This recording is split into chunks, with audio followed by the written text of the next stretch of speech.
worse than Alfred thought. Excuse me? He called to say he was concerned about you. He worries too much. Will you help me get this off? Yeah. Thanks.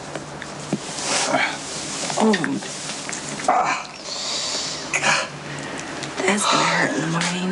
Yeah. Ow. It'll be fine. It's not too bad. Well, Alfred said that you insisted on going for a ride, took a nasty fall, and instead of going back to Windermere, saddled up another horse and went out again. Yeah. Is there a reason why you're trying to kill yourself? Well, Rebecca lived with me for a grand total of 24 hours before deciding to move out again. Didn't see that one coming. Yeah, neither did I. Still don't understand why she left. AB. So yeah, Rebecca has suddenly moved in with the Quartermaines. How'd she explain it? She didn't. She claimed that she and I were moving too fast and that the Quartermaines needed her and Edward and Monica missed Emily so much and, you know, blah, blah, blah. And of course you responded with easygoing and understanding. Well, not at first I didn't. But yeah, by the end of the... Sorry. It's all right. By the end of the conversation, I was acting cool almost to the point of being rude. Yeah. Yeah, well, that's not good. And then, of course, she got defensive, and we parted on a strained note.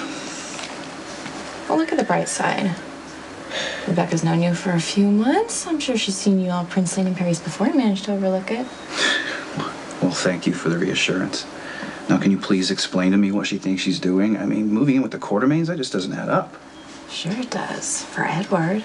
I mean, he never wanted you with Emily. I'm sure he feels the same way about Rebecca. And I mentioned that to her, and she denied it. Come on, this is Edward Quartermaine. We're talking about master blackmailer and manipulator. I'm sure he's squeezing Rebecca into doing exactly what he wants her to do and telling himself that it's for her own good. Oh, God.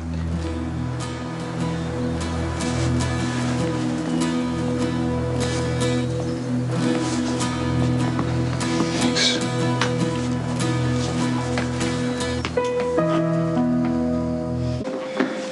Elizabeth. Hey, thank you for coming by. Yeah, what do you mean?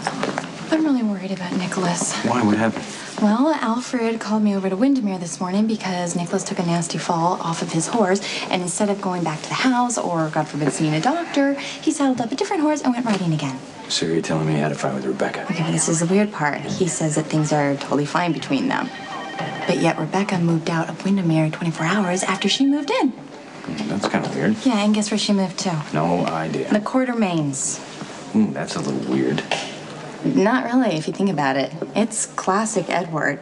He is never like Nikolas. And how many times and how many different ways did he try to get Emily away from him? And you know Edward still partly blames Nikolas for Emily's death. And that's completely unfair. When does Edward care about fair? I know that he has made up in his mind that he does not want Rebecca with Nikolas, so he has come up with some leverage over her, and voila, she's out of Windermere and in with the Quartermaines. Now I think I see where you're going with this. Oh, come on. You know I have tried my hardest to accept Rebecca for Nikolas's sake. I sat 3 feet away from her at karaoke, and I didn't pick a fight or roll my eyes once at her. But there is no chance that she would give up living with Nikolas if Edward wasn't blackmailing her. Which means Rebecca has something to hide. all right, say you're right. And Rebecca does have something to hide. That doesn't make her a threat to Nikolas. I didn't say she was a threat.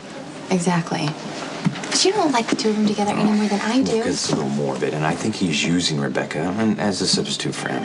Which doesn't seem to bother her any. Come on, she's an outsider. She doesn't realize that all this little princely romance that my brother is showering her with is an imitation of what he had with M.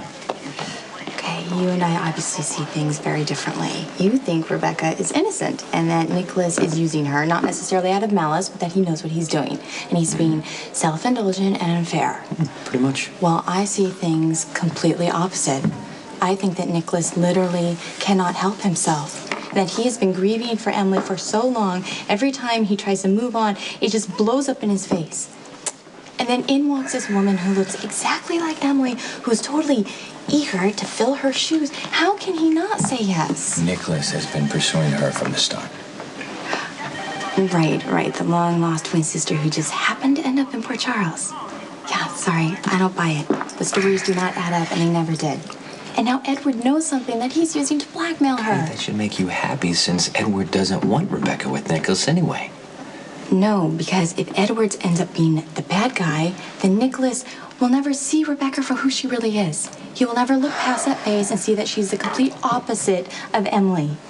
You know I wasn't happy about the two of them moving in together, and then I realized it's the best thing that could have ever happened, because living with Rebecca, Nikolas will see that she is not the person he wants her to be. And now Edward has just stuck himself in the middle, and Nikolas is going to fight the Quartermaines for Rebecca just like he fought the Quartermaines for Emily. And it's going to be this really unhealthy way of reliving the past, and I don't know how to make Nikolas see that. This has got you pretty wound up. Well, you should be wound up too. Because I'm telling you, no matter how this plays out, Nikolas is going to end up badly hurt.